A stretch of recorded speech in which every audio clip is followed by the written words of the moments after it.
Hello everyone. तो आज हम इससे पहले की क्लास का बता देता हूं मैं। इससे पहले की क्लास में अपन ने अनकन्वेंशनल कन्वेंशनल मशीनिंग को डिफरेंशिएट करके उनके डिफरेंट डिफरेंट एडवांटेज और उसकी टाइप्स, बहुत सारे टाइप्स, जितने भी टाइप्स थे सारे अपन ने types on the basis of energy on the mechanism सारे अपन ने कंप्लीट कर लिए थे। अब आज अपन नई अल्ट्रासोनिक मशीनिंग कैसे होती है और अल्ट्रासोनिक मशीनिंग क्या होती है वो पढ़ेंगे। ठीक है, देखिए अल्ट्रासोनिक मशीन प्रासब्द पराश्रव्य, जैसे आपको नाम से पता है पराश्रव्य अल्ट्रासोनिक मशीनिंग का वह प्रक्रम है जिसमें पदार्थ का पृथक्करण अपघर्षक कणों, जो एब्रेसिव ग्रेन्स होते हैं, एब्रेसिव के ग्रेन्स होते हैं, के द्वारा किया जाता है। ठीक है, एब्रेसिव ग्रेन्स के द्वारा इसके क्या किया जाता है, जो कटिंग प्रोसेस है वो की जाती है। ठीक है, अब देखिए इसका वर्किंग प्रिंसिपल देख लीजिए। जैसे आपको पराश्रव्य जैसे नाम से ही पता चल रहा है, अल्ट्रासोनिक जो मतलब सुनने से ऊपर की ध्वनि वाली वो होती है। देखिए यही लिखा है, पराश्रव्य ध्वनि वह ध्वनि होती है मानव की शक्ति के परे होती है। मानव सुनने की उच्चतम शक्ति 16 किलोहर्ट्ज होती है, 16 किलोहर्ट्ज होती है और सीमा से अधिक की क्षमता को पराश्रव्य ध्वनि कहलाती है। इस प्रकार की पराश्रव्य मशीनिंग में मशीनों से प्रयुक्त होने वाले कंपन तरंग में परिवर्तित हो जाते हैं। 16 किलोहर्ट्ज से अधिक हो किसी ऊर्जा का पराश्रव्य तरंगों में बदलने की पराश्रव्य ट्रांसड्यूसर का उपयोग किया जाता है। इस द्वारा विद्युत ऊर्जा को यांत्रिक कंपनों में परिवर्तित किया जाता है। ठीक है, तो क्या करना है अपन को भाई, पराश्रव्य ध्वनि जनरेट की अपन ने। पराश्रव्य ध्वनि जनरेट करने के बाद हाई फ्रीक्वेंसी की ध्वनि जनरेट हो रही है, उसमें लगाना है एक अल्ट्रासोनिक ट्रांसड्यूसर। ट्रांसड्यूसर करेगा काम आपका, जो उसकी फ्रीक्वेंसी है उसके अकॉर्डिंग उसमें मैकेनिकल वाइब्रेशन जनरेट करेगा।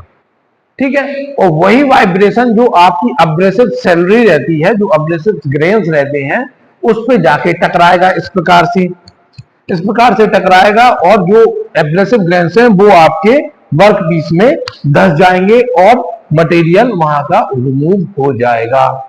तो इस सिद्धांत पे ये आपकी कार्य करती है। देखिए इस प्रकार के उत्पन्न यांत्रिक कंपनों को जब किसी कर्तन औजार में उत्पन्न किया जाता है तो यह कर्तन औजार किसी धातु की सतह पर घिसाई क्रिया करके धातु को बारीक कणों के रूप में हटा देती है। इसी कारण इस विधि का नाम अल्ट्रासोनिक होता है। विद्युत ऊर्जा में परिवर्तन यांत्रिक कंपनों को पीजो इलेक्ट्रिक इफेक्ट तथा विद्युत चुंबकीय विरूपण मैग्नेटाइजेशन इफेक्ट के सिद्धांत पर कार्य करता है। तो विद्युत ऊर्जा का परिवर्तन यांत्रिक ऊर्जा में पीजो इलेक्ट्रिक इफेक्ट के द्वारा कार्य करता है। ठीक है, यह मशीन का मूलभूत सिद्धांत है।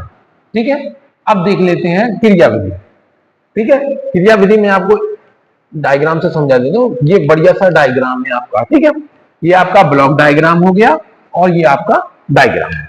ठीक है, तो इस डायग्राम को अपन को नोट करना है, बढ़िया अच्छे से बनाना है। होता क्या है देखो आप, ये अपना ट्रांसड्यूसर लगा हुआ है। ठीक है, जो ऊपर लिखा है वही मैं समझाऊंगा, पूरा है ना, पूरा समझाना हूँ। ठीक है, ये आपका ट्रांसड्यूसर लगा हुआ है, इसमें हाई फ्रीक्वेंसी की हाई सप्लाई दी जा रही है। ठीक है, अब जब हाई फ्रीक्वेंसी की हाई सप्लाई दी जा रही है तो इसमें आया आपका फ्रीक्वेंसी, ट्रांसड्यूसर ने उसको वाइब्रेशन में कन्वर्ट किया। वाइब्रेशन इस प्रकार का वाइब्रेशन होता है, वाइब्रेशन में कन्वर्ट किया और ये आपका टूल है। ठीक है, क्या है, ये औजार है, ये आपका टूल होल्डर है। ठीक है, ये आपका बड़ा हुआ पूरा पात्र है, इसमें ये भरा हुआ, ये है अब्रेसिव सैलरी। ठीक है, अब्रेसिव के छोटे छोटे कण, ठीक है, छोटे छोटे कण हैं। जब अब्रेसिव के छोटे छोटे कणों पे आपका वाइब्रेशन का ऐसा पड़ता है तो जो अब्रेसिव कण है वो वर्कपीस में घुस जाते हैं और चूंकि पंप लगा हुआ है तो ये प्रक्रम चल रहा है। तो जैसे ही उस पर पानी पड़ता है तो वो कण बह जाते हैं और उनके साथ जो जहां पे वो धसे थे वहां पे गड्ढा हो जाता है, मतलब वहां का मटेरियल रिमूव कर दिया जाता है। समझ गए? तो इस प्रकार से जो भी आपको डिजायर शेप चाहिए होगा वो आपको डिजायर शेप मिल जाएगा। देखें, इस विधि में अपघर्षण कणों का प्रभाव ऐसे स्थान पर किया जाता है जहां पर एक निम्न यौगिक स्टील अथवा स्टेनलेस स्टील का औजार कार्य करता है। एक ऊपर आवश्यक आयाम पर अत्यंत उच्च आवृत्ति पर कंपित किया जाता है। कंपन मतलब वाइब्रेशन। आवृत्ति मानव सुनने की से क्षमता अधिक होती है, जिसके कारण से इस प्रकार की उच्च आवृत्ति के कंपन को वर्क पीस पर लगातार दबाते व घिसाते हैं और कार्यखंड से कुछ पदार्थ घिसकर अलग हो जाता है। ये अपघर्षण कल एक गोल के रूप में प्रवाहित होते हैं, जो सैलरी की बात कर रहा था ना, वो सैलरी, ठीक है, गोल के रूप में प्रवाहित होते हैं तथा अपने कुछ कण बहाकर ले जाते हैं। औजार कर्तन नए अपघर्षण कल वहां आ जाते हैं। देखिए, औजार कर्तन के बिंदु पर लगातार नए अपघर्षण कण आते रहते हो, यह कर्तन की प्रक्रिया पूरी तरह से चलती रहती है और इसे अल्ट्रासोनिक मशीन कहते हैं। ठीक है ना। देखिए इसमें ये लगा है। अब वो ट्रांसड्यूसर कौन कौन सा ट्रांसड्यूसर होता है, कौन से सिद्धांत पर कार्य करता है, ये आपका पूरा डायग्राम है। ठीक है ना। डायग्राम पूरा ये है आपका, इस प्रकार से ये वर्क करता है। ठीक है ना। पराशर मशीनिंग का ऊपरी भाग, अब ये पूरा वही बता गया है। ऊपरी भाग में हाई फ्रिक्वेंसी की वो आती है, उसमें कुंडली जनरेटिव होती है, उसमें क्रोड से आयाम से एम्पलीट्यूड में कन्वर्ट किया जाता है। एम्पलीट्यूड से उसमें जो विद्युत ऊर्जा होती है, विद्युत ऊर्जा को मैकेनिकल एनर्जी में कन्वर्ट करके उसमें कंपन जनरेट किया जाता है और उसको सिंक्रोनाइज किया जाता है। ठीक है, यही सब चीजें लिखी हैं, वो आप पढ़ लोगे, है ना। अब देखें युक्ति को ट्रांसड्यूसर कौन कौन, हॉर्न, ये सब वही लिखा है ना। अब देखिए, यह उच्च कोटि के निम्न कार्बनिक जो एब्रेसिव सैलरी में होते हैं, वो छोटे छोटे कण वो होते हैं कार्बनिक यौगिक और स्टेनलेस स्टील के बने होते हैं। ठीक है, जो औजार बना होता है, सॉरी औजार जो बना होता है वो कार्बनिक यौगिक या स्टेनलेस स्टील का बना होता है, क्योंकि इसमें मशीनिंग कर्तन और अपघर्षण का उतना घर्षण करते हैं जितना से अपना कार्य हो जाए। अपघर्षण घोल के रूप में प्रवाहित होने के लिए सर्कुलेशन विधि द्वारा साफ साफ करके हर बार कराया जाता है। ठीक है, इस प्रकार से जो अपघर्षण कण होते हैं उनको एल्युमिनियम ऑक्साइड, बोरॉन कार्बाइड या सिलिकॉन कार्बाइड, ये एब्रेसिव हैं, ये सारे एब्रेसिव हैं। एल्युमिनियम ऑक्साइड, बोरॉन कार्बाइड और सिलिकॉन कार्बाइड व हीरे के छोटे छोटे टुकड़े, वो तो हीरो वाला तो नहीं होता है क्योंकि बहुत महंगा होता है। ठीक है, का घोल का जो तापमान होता है वो 5 से 6 डिग्री तक होता है और अपघर्षण कणों को मोटे कार्यों में 200 से 400 ग्रेड, मतलब जो उसकी साइज होती है वो ग्रेड में प्रदर्शित करते हैं, उस प्रकार से इस्तेमाल किया जाता है। अब देखिए पराश्रम मशीनों में जिस प्रकार से इस्तेमाल होते हैं उनको देख लेते हैं। देखिए औजार जो होता है वो पीतल और मृदु इस्पात का होता है। ठीक है, जो औजार जो होता है वो पीतल और मृदु इस्पात का। अब देखिए आप इसमें औजार ही आपका इस्पात का है। ठीक है, तो अब ये देखिए औजार जब इस्पात का है तो इसमें आप कन्वेंशनल मशीनिंग में देखिए तो कभी आपने औजार इस्पात का देखा नहीं। आपको हाई स्पीड स्टील का मिलेगा, आपको सीमेंटेड कार्बाइड का मिलेगा, आपको सेरेमिक का मिलेगा, है ना। तो कभी भी ये बहुत सॉफ्ट मटेरियल होता है। ठीक है, कार्य पदार्थ इससे ब्रिटल मटेरियल की भी कर सकते हैं, कठोर मटेरियल की कर सकते हैं, अर्धचालक, सिरेमिक आदि सबका इस्तेमाल किया जाता है। ग्रेन साइज, ये ग्रेन साइज लिखी हुई है। स्थान गैप, जो आपका टूल और वर्कपीस के बीच में गैप मेंटेन रहता है वो 0.2 से 0.5 तक का मेंटेन किया जाता है। ठीक है, अब एडवांटेज ऑफ अल्ट्रासोनिक मशीन। ठीक है, तो एडवांटेज देखिए आप, यह प्रक्रिया आवाज रहित होती है, इसमें धातु हटाने की लागत कम होती है, इसमें बहुत कठोर एवं भंगुर पदार्थ का भी आसानी से मशीनिंग की जाती है, इसमें उपकरण का परिचालन सुरक्षित होता है, इस क्रम में ऊष्मा उत्पन्न नहीं होती है, इसलिए कार्य पदार्थ के भौतिक गुण में परिवर्तन नहीं होते। मैकेनिकल प्रॉपर्टी पे चेंज, डायरेक्ट मैकेनिकल इरोजन हो रहा है, कोई भी टेम्परेचर जनरेट ही नहीं हो रहा है उसमें।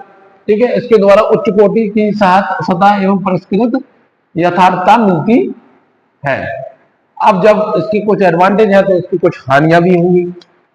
हानियां देखें, इसमें धातु कर्तन की क्षमता बहुत कम होती है, इसमें प्रयुक्त औजारों की कीमत उच्च होती है, इसमें उच्च शक्ति की खपत होती है, इसमें परंपरागत मशीनों की अपेक्षा इसमें प्रारंभिक लागत बहुत अधिक होती है, इसमें गहरे छिद्र की पृष्ठ सतह की सीधा रख पाना संभव नहीं होता है, ये टेपरेट हो जाते हैं। टेपरेट मतलब गहरे छिद्र नहीं कर पाएगी। इसमें औजार के व्यास 2.5 गुना तक का छिद्र ही मशीनर किया जाता है, मतलब जो औजार है उसके 2.5 गुना ही छिद्र व्यास का छिद्र किया जाएगा। अच्छे कर्तन कार्य प्राप्त करने के लिए गोल को निर्धारित समय पर बदलना पड़ता है। हैवी मटेरियल रिमूव के लिए उपयुक्त नहीं है ये, ठीक है। इसमें शीतलन का करना जरूरी होता है, मतलब कूलेंट का प्रभाव होता रहना चाहिए, क्योंकि मैकेनिकल इरोजन है, थोड़ी बहुत हीट जनरेट होगी तो आपको उससे कूलेंट का वो करना पड़ता है, कूलेंट आपको प्रवाहित करना पड़ेगा, ठीक है। जब किसी मशीनिंग में कुछ हानियां होती हैं तो तब जाके उसको हानियों को कम करने के लिए एक नई मशीनिंग का इस्तेमाल किया जाता है, तो है ना। इसी प्रकार से और भी मशीनिंग है, तो उन मशीनों को देखेंगे अपन। अब एप्लीकेशन देख लेते हैं, कहां कहां एप्लीकेशन इनका किया जाता है, ठीक है।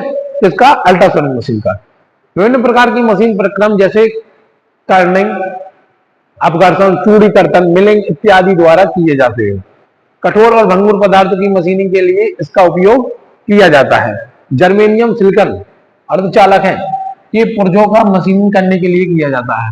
शीशे, सिरेमिक पदार्थ, हीरे जवाहरात आदि के लिए इसका उपयोग किया जाता है। शीशे, सिरेमिक, ठीक है। औजार और डाई मेकिंग के लिए इसका उपयोग किया जाता है। धातुओं की मशीनिंग भी इससे कर सकते हैं। दांतों का मरम्मत कार्य इसके द्वारा किया जाता है। टंगस्टन कार्बाइड और हीरे आदि की मशीनों के लिए इसका उपयोग किया जाता है। अल्ट्रासोनिक के महत्व इंपॉर्टेंस देख लीजिए। यह सिरेमिक, कांच, कंपोजिट जैसी कठोर भंगुर सामग्रियों को उच्च परिशुद्धता वाली मशीनों की अनुमति देता है, जिससे पारंपरिक तरीकों से मशीनिंग करना मुश्किल होता है। तो कभी कभी ये क्वेश्चन आ जाता है कि शीशे की मशीनिंग आप किससे कर सकते हो, कौन सी मशीनिंग से शीशे की मशीनिंग कर सकते हो। उसमें 4 ऑप्शन दे दिए जाएंगे, यूएसएम, ईजीएम, ईसीएम, ईडीएम। तो आपको यूएसएम लगाना है, ठीक है। तो ये क्वेश्चन बहुत बार आपका पूछा गया है, आपके जो जनरली एग्जाम होते हैं ना जेईई वाले, उसमें, ठीक है। इसमें आमतौर पर पानी या गैर विषैले तरल पदार्थों के माध्यम के रूप में उपयोग किया जाता है, जिसमें यह रसायन और खतरनाक होते हैं, ठीक है। तो ये हानियां चल रही है, महत्व है। उपयोग करने वाली प्रक्रियाओं की तुलना पर्यावरण के अनुकूल हो जाता है, ठीक है। यूएसएम सामग्री हटाने, अपशिष्ट को न्यूनतम करने और लागत प्रभावी उत्पादन को सक्षम करने में कुशल है। यूएसएम सूक्ष्म वितरण के साथ साथ जटिल आकार और जटिल पैटर्न बना सकता है, जिससे यह एरोस्पेस, इलेक्ट्रॉनिक, चिकित्सा, निर्माण आदि जैसे कार्यों में मूल्यवान होती है। यह कम तापमान से संचालित होती है और जिसे कार्य वस्तुओं को होने वाली तापीय क्षति का जोखिम कम हो जाता है। यूएसएम के अतिरिक्त पॉलिशिंग या परिष्करण प्रक्रियाओं की आवश्यकता के बिना उत्कृष्ट सतह परिष्करण प्राप्त कर सकता है, जिससे समय समय पर संसाधन की बचत की जाती है। तो ये तो आपके इंपॉर्टेंस हो गए कि क्या क्या आपके इस मशीनिंग से क्या क्या आपको इंपॉर्टेंस हो गए। तो इस प्रकार से आपने पूरी अल्ट्रासोनिक मशीन देखी है, उसकी आपने वर्किंग प्रिंसिपल, उसका जो प्रिंसिपल है और उसका डायग्राम है, कैसे आपने देखा और कैसे आपकी ये मशीनिंग वर्क करती है और क्या क्या इसके एडवांटेज हैं। तो इसी प्रकार से हम सारी मशीनिंग, ईडीएम, ईसीएम, एजीएम और वायर कट मशीनिंग, सारी मशीनों को पढ़ेंगे, एक एक करके सारी मशीनिंग कर आपके सिलेबस में दी गई है। आप सभी मशीनिंग एक साथ एक एक करके अपन सारी मशीनिंग कवर करेंगे, ठीक है। तो मुझे लगता है कि आपको अल्ट्रासोनिक मशीन समझ में आ गई है। वो क्वेश्चन आप बिल्कुल याद रखिए कि शीशे की मशीनिंग किस, शीशे या सेरेमिक की मशीनिंग किस मशीन से की जाती है, तो आपको उसका आंसर याद रखना है, यूएसएम मशीनिंग के द्वारा की जाती है। तो ये थी आपकी अल्ट्रासोनिक मशीनिंग प्रोसेस, ठीक है। अब अगले चैप्टर में अपन ईडीएम पढ़ेंगे, है ना। तो आज के लिए इतना ही, थैंक यू।